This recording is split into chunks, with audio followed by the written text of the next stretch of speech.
Hello everybody. If you want to read all the stories in full, please go to www.steveuk.blog. Thank you. Short story 561, The Reflection, Part 1, Intermediate. Emma loved her new apartment. It was small but cosy, with large windows that let in plenty of sunlight. The best part was the antique mirror hanging in her bedroom. It had an intricate golden frame and a slightly tarnished surface that gave it an air of mystery. Emma often stood in front of it, admiring how the light danced across its surface. One evening, as Emma prepared for bed, she glanced at the mirror. She gasped. Behind her reflection, she saw a figure, a tall, shadowy silhouette with glowing red eyes. She spun around, but the room was empty. Her heart pounded as she turned back to the mirror. The figure was gone. She tried to laugh it off, blaming her imagination, but the next night it happened again. This time the figure reached out, its long skeletal fingers pressing against the glass. Emma stumbled back, her breath catching in her throat. The figure's mouth opened wide, revealing rows of sharp teeth. It let out a blood-curdling scream, and Emma woke up with a start, her sheets soaked with sweat. The following days were a blur. Emily barely slept, jumping at every shadow. She avoided looking at the mirror, but she could feel the figure's presence watching her, waiting. One afternoon, she decided she'd had enough. She called a friend, Sarah, who was knowledgeable about the paranormal. Sarah arrived with a bag full of supplies, salt, sage, and a small bell. "We'll cleanse the apartment," she said, "but first, tell me exactly what you've seen." Emma described the figure, the glowing eyes, the screams. Sarah's face paled. "That sounds like a vengeful spirit," she said. "It's attached itself to the mirror. We need to banish it." They began the cleansing ritual, sprinkling salt around the apartment and burning sage. Sarah rang the bell, chanting softly. Emma felt a chill in the air and the lights flickered. Then a loud crash echoed through the room. The mirror shattered, sending shards of glass flying. Emma screamed, covering her face. When she looked up, the room was silent. The mirror was gone, replaced by a gaping hole in the wall. Sarah was pale but relieved. "It's gone," she whispered. "Whatever was in there, it's gone now." Emma nodded, but she couldn't shake the feeling of unease.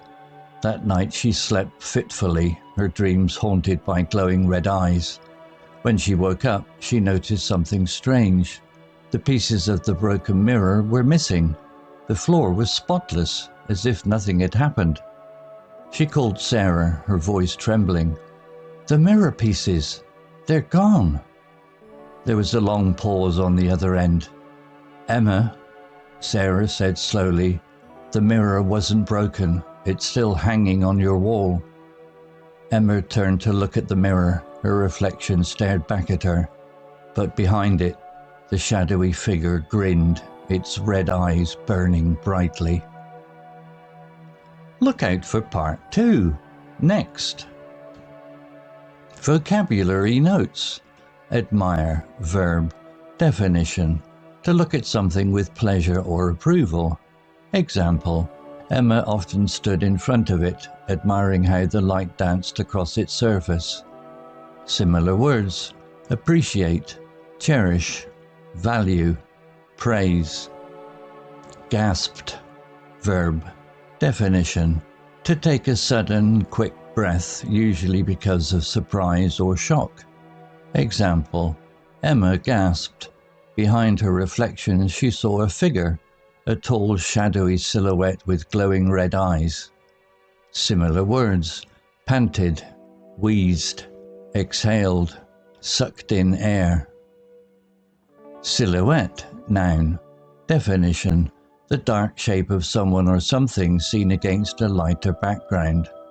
Example, behind her reflection she saw a figure, a tall, shadowy silhouette with glowing red eyes. Similar words: outline, profile, shadow, contour. Skeletal, adjective, definition, very thin, almost like bones. Example, this time the figure reached out, its long skeletal fingers pressing against the glass. Similar words: gaunt, bony, emaciated, skinny. Blood-curdling, adjective, definition, extremely frightening. Example, it let out a blood-curdling scream and Emma woke up with a start, her sheets soaked in sweat. Similar words: terrifying, chilling, horrifying, hair-raising. Blurred, verb, definition, to become unclear or indistinct. Example, the following days were a blur. Emily barely slept, jumping at every shadow. Similar words: fuzzy, hazy, indistinct, unclear. Unease, noun, definition, a feeling of worry or nervousness. Example, Emma felt a chill in the air and the lights flickered. Then a loud crash echoed through the room. Similar words: anxiety, discomfort, restlessness, nervousness. Cleansing, noun, definition, the process of making something clean or pure. Example, Sarah arrived with a bag full of supplies, salt, sage, and a small bale. "We'll cleanse the apartment," she said. Similar words: purification, sanitization, detoxification, sterilization. Vengeful, adjective, definition, seeking revenge. Example, Sarah's face paled. "That sounds like a vengeful spirit," she said. It attached itself to the mirror. Similar words: revengeful, retaliatory, malicious, spiteful. Fitfully, adverb, definition, in a restless or uneasy manner. Example, that night she slept fitfully, her dreams haunted by glowing red eyes. Similar words: restlessly, uneasily, agitatedly, nervously. Story written by Proton Lumo AI. Image created by Grok 3 AI. To read all the stories in full, please go to www.steveuk.blog. Thank you. Welcome to The Explainer. Today, we're going to do something a little different. We're not just telling a story, we're actually going to take it apart, piece by piece. We're going to deconstruct a really chilling short story to see what makes horror tick and how just a few well-chosen words can build an entire world of terror. You know, every great horror story kicks off with a simple, terrifying what if. And this one, it goes right for the throat. It attacks the one thing we all think we can trust, our own reflection. This is the simple idea that's about to completely unravel our character's world and maybe our own sense of security along with it. All right, so every horror story needs its stage. Ours starts in a place that should feel totally safe, Emma's new apartment. It's sunny, it's fresh, but the author immediately points our attention to one specific thing, a beautiful old antique mirror. It's got an air of mystery. And that right there is our first big clue. In horror, when an object gets this much spotlight, it's never just a piece of furniture. It's the trigger for everything that's about to happen. So, think about this. Before an author can really scare you, they have to make you feel safe, just so they can pull the rug out from under you. And the key word the author uses to do that here is admire. It's a word of peace, right? Of pleasure. This isn't just a description, it's a very deliberate move to make us lower our guard, so that when the horror does hit, it feels so much more shocking. And right here, we see that exact strategy playing out. Emma's relationship with this mirror starts with admiration. The light danced on it. It's this beautiful, peaceful object in her new home. This moment of calm is what gives the coming storm all of its power. And bam, there's the turn. The story gives us zero time to get comfortable. That whole sense of safety we just built up with the word admire, gone, just like that. The author doesn't gently lead us into the scary parts. They shove us right in. The ordinary becomes terrifying in a single night. So how do you build that terror? Well, the author pulls out a classic horror movie tool, the silhouette. Why is this so dang effective? Because it withholds information. It's just a dark shape where a face and detail should be, which forces our own minds to fill in the blanks. The author doesn't have to describe the monster. They basically hand you a pencil and say, here, you draw it. And what we imagine is always worse, isn't it? Okay, now this is really clever. Notice the technique. We get the super vague, super creepy, shadowy silhouette, but it's paired with one very specific, horrifying detail: glowing red eyes. That single detail gives the formless shape a clear, malicious purpose. This is our first solid proof that whatever's in that mirror isn't just watching, it's hostile. So a quick jump scare is one thing, but it's not enough to keep you up at night. Effective horror has to build. It has to escalate. Now we're going to see how the author takes that initial shock and twists it into this feeling of complete, inescapable dread for Emma. The haunting is about to get a whole lot more personal. Just look at how this timeline maps out the escalation perfectly. It's so deliberate.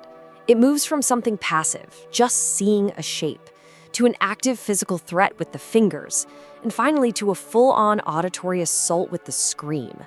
The haunting is closing in, breaking through all of her defenses, one by one. You know, in horror, word choice is absolutely everything. The author could have just said thin fingers, but instead, they chose skeletal. And that's a huge difference. The word skeletal instantly fills your brain with images of death, decay, things that are unnatural. It's just one word, but it makes the threat feel monstrous. And here we see that word put to terrifying use. Pressing against the glass. The spirit isn't just a shadow anymore. It's physically interacting with her world, trying to break through that barrier. The danger is suddenly real, tangible. I mean, it's right there, inches from her face. So first it was what she saw, then what she could almost feel. Now the author goes after her hearing. And the phrase isn't just a loud scream, it's blood-curdling. The term itself makes you think of a sound so horrible it could literally make your blood run cold. This is the peak of the story's attack on our senses. And what's so smart about this part is the confusion it creates. The screen wakes her up, so was it a dream or was it real? This completely blurs the line between her nightmares and her reality. It leaves her and us in this constant state of anxiety. Is she even safe when she's awake? Okay, so when the terror starts leaking from your nightmares into your real life, what do? You call for help, right? This marks a really important shift. Emma isn't just a passive victim anymore. She's starting to fight back. She's looking for a supernatural solution to a supernatural problem. Now this, right here, is a huge turning point. Her friend Sarah gives the entity something even scarier than red eyes, a motive. The word vengeful changes everything. A vengeful spirit isn't just a random monster. It wants something, it has a grudge. And suddenly, this isn't random anymore. It's personal. And boom, this line just confirms everything. The evil isn't just in the apartment. It's in the mirror. The exact same object that Emma used to admire is now revealed to be a prison or a gateway. The source of her fear was the source of her pleasure all along. So here's the game plan, the counterattack. It's laid out in these clear, almost comforting steps. Salt, sage, a bell. This ritual gives them a sense of hope, a structure. They're trying to force some kind of order onto the absolute chaos that has taken over their lives. And then we get the climax of the ritual. A loud crash, shattered glass. This is that moment of catharsis, right? That big release of all the tension that's been building. The physical destruction of the mirror seems to signal the destruction of the spirit. They faced the evil, and it looks like they won. And Sarah's words, man, they let everyone, Emma and us, finally breathe. It's that moment of relief, the false ending. We believe the danger is gone. We believe they're safe. But are they? But this is where the story gets really, really cruel and brilliant. Because even after they've won, Emma still has this lingering feeling of unease. And that is a classic signal in storytelling that the happy ending we just saw might not be the real one. The story is not over. That feeling of unease, it's such a powerful tool in storytelling. After that big moment of victory, the author deliberately injects anxiety back into the scene. It's this quiet dread that's basically the author whispering in your ear, hey, don't relax just yet. And here it is, the twist. And it is absolutely devastating. On one side, you have what Emma believes, that she's safe. And on the other, the awful truth. The whole thing, the shattered glass, the victory, it was all a trick. A hallucination planted by the spirit itself. The mirror never broke, the spirit never left. And there you have it, the final, horrifying image. The spirit isn't just back, it's grinning. It's won. It played with her, it made her believe she was safe, all just to reveal it was in control the entire time. The true horror isn't the monster. It's that the escape was just another part of the trap. So we end up right back where we started. But the question is so much more terrifying now. It's not just, what if the person in the mirror wasn't you? The real horror is what happens when the thing in the mirror can twist your reality, when it can make you believe you've won, just so it can laugh at you. I mean, what do you do when you can't even trust your own mind?